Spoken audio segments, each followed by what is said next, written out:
And so going on and talking now a little bit about your day job. So Sure. you're currently serving as the assistant principal cellist of the Seattle Symphony, one of the major orchestras in America. Can you talk a little bit about your role as the assistant principal cellist and the challenges that come with holding such a high chair? Oh, well, that's very, very elevated to speaking. I just feel like it's a privilege to be a part of a team of wonderful musicians working towards a unified goal in terms of what it means to be in an orchestra. And I feel so appreciative of this opportunity to be assistant principal um, over my several years being here in Seattle. It's given me so many wonderful opportunities. Um, it's, I will say, uh, uh, one of the most humbling and I think ultimately good. It was great for me, but at the time it was very difficult. Is the orchestral audition process. Yeah. And as someone who has always prioritized, communication and Mhm. and telling a story in my cello playing, um, transferring that type of mindset to an orchestral audition where you have to be extremely polished Yeah. and clean was a whole journey in and of itself. Yeah. Um, and so it was a very humbling experience. I would say I've never practiced as much in my life as uh, those those months and years of preparation for orchestral auditions. And ultimately, even though that upfront work is so difficult, I think being in the orchestra is ultimately a very freeing proposition. It's given me, of course, great financial freedom, which I'm very appreciative of. Right. And I guess as a backstory, my primary reason for going into the orchestral world was, Richard and I had a very serious talk, I think, heading into my second year master's. Mhm. And he just said, so what do you want to do after this? Like, Mhm. do you want to do more school? Or what do you want to do? And you know, I was pretty schooled out, I would say, and I was ready to get life started. And so Yeah. I said, Yeah. I don't really want to do any more school. And he said, okay, well, we better start preparing your orchestral auditions. And I was like, Mhm. oh, and it kind of felt like, brushing your teeth and flossing your teeth every day. And but Richard really guided me through the process of what that was like, and it really paid dividends almost immediately. Taking those first couple of auditions, not knowing what to expect, but still getting quite far in the process, and Sure. in a way, mm, naivete, just keep going. And Mhm. eventually I was very fortunate enough to win a job in a city that I really love, and in a Mhm. way it allowed me to come back home to the West Coast. Right. And so I guess my advice for everybody out there is, uh, hopefully don't see, if you're pursuing an orchestral job, don't see it as the end, but simply the beginning to a a life of continued growth in music, and continue searching for, uh, you know, ways to express yourself. Um, Orchestra teaches you so much uh, in terms of course, learning great repertoire. And actually, what I've been loving is having a really objective perspective, hopefully, on conducting. You Mhm. know, when I'm playing and I'm observing, you know, wonderful leaders at the podium, or sometimes, people that something is missing.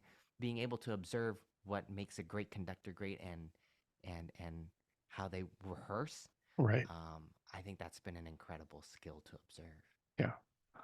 Yeah, and just quickly touching back on the orchestral audition process, Mm, I think it was with Will Hagen in a previous episode where we talked about how, or he was saying how he believes that orchestra auditions are way more difficult than international competitions, and it's in many ways I think it's true because with orchestra auditions you just get they just get a snapshot of your playing. You get anywhere from 30 seconds to maybe 2 minutes to play little bits of pieces as opposed to competitions where you obviously get to play full pieces. So mm. um, I'm sure you had to kind of work on just kind of getting in that mindset like right away because you have almost no time to to relax.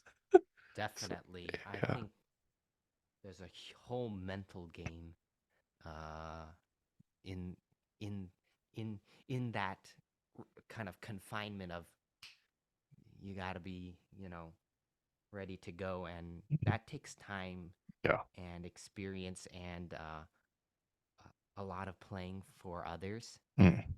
because there's no getting around that scariness of it feels like you're ripping off all your clothes and you're just butt naked in front of in front of people that you really really respect.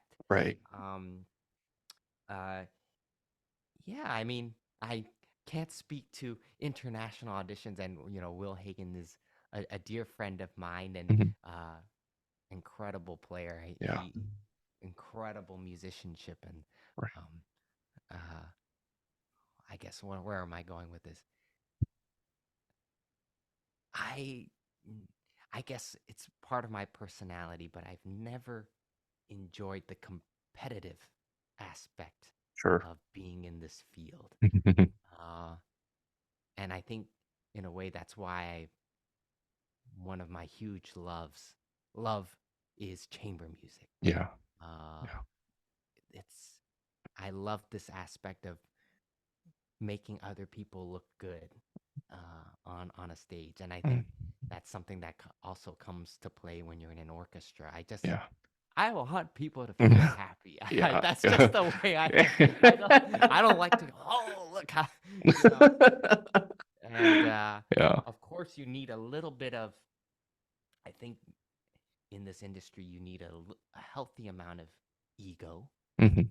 Um, but I've also over the years seen how big of a detriment ego can come into play in this industry, Yeah. and ultimately it can be the downfall of many a great musician. Yeah. Um, and so it's maybe, I guess, speaking to your question about international auditions, orchestral auditions, managing ego in terms of you want to feel very proud of the work you've done on your instrument for Yeah. this 10-minute moment, Mm. but also to have the humility and the humbleness to be vulnerable Yeah. as a in terms of your sound, in terms of your suppleness.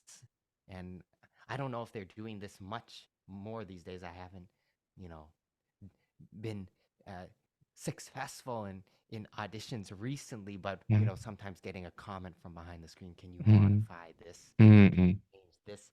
And I think you need to tame your ego and say, "Oh yeah, of course, I'd love to try that." Yeah. Um, so I don't know, just some random thoughts in my Yeah. head Yeah. of the difficulties of all of that. Well, yeah, and digging a little deeper into your work specifically with the orchestra, um, I talked with Austin Huntington in the last episode, and Okay. he's the principal cellist, obviously, of Indianapolis Symphony.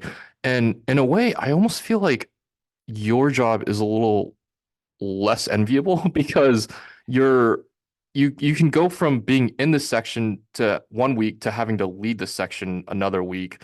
Can you talk a little bit about the preparation for that? And also, do you know at the beginning of a season when the principal cellist takes off certain weeks and that you're having to lead, or can you, yeah, can you just dive into a little bit of that? It's definitely one of the more unique aspects of the assistant principal, and frankly, any type of associate or assistant principal position. Mhm, I would say, I would argue that musically, when you're in your proper spot, and for mhm, me, assistant principal in Seattle Symphony, I know it's different everywhere. mhm. It's third chair, so basically, I sit right behind the principal, our Sure. wonderful principal F.A. Baltajigil. Mhm. Um, uh, I actually kind of like sitting there in a typical week because, in a way, I don't have the what? How do I explain this? I don't have the uh, directed. Uh, how do I explain this? I can be free without the guilt. Oh. Maybe that's one way to put it.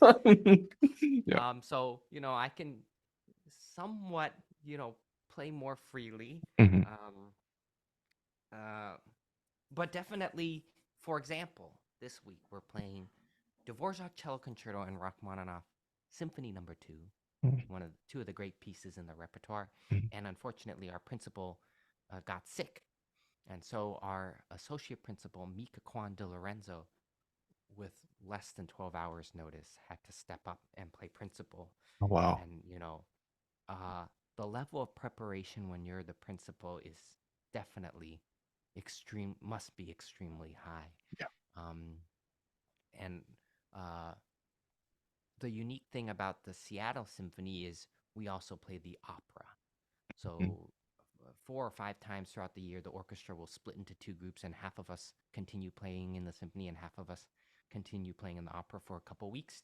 Oh, And wow. so oftentimes I find myself playing principal for the opera, Mhm, and it's I kind of enjoy being able to step up and step back, and it gives me a chance to um, play that leadership role. Um, One of the other things I like playing principal of the opera that's different than in the symphony is, oftentimes we'll have maybe 3 concerts a week and then the program is done. But mhm. opera, because there's so much time and resources, we'll often play 6, 7 shows You're of right. the same work. And while some people might find that repetitive, I actually find that quite rewarding in that, especially from a principal position, Mhm, every show I try and analyze what went well and what didn't, and I have more opportunities to improve myself over the subsequent shows mm. in all aspects of in all respects of all aspects of improvement. So Sure. knowledge of the score, leadership style, um, sound, Mm, it's an interesting little internal journey that one can go through. But definitely, when you're a principal of a major symphony, and I'm sure Austin told you this, mm, the level of knowledge of the music and also the interpersonal kind of role mm. of making everybody feel comfortable Yeah.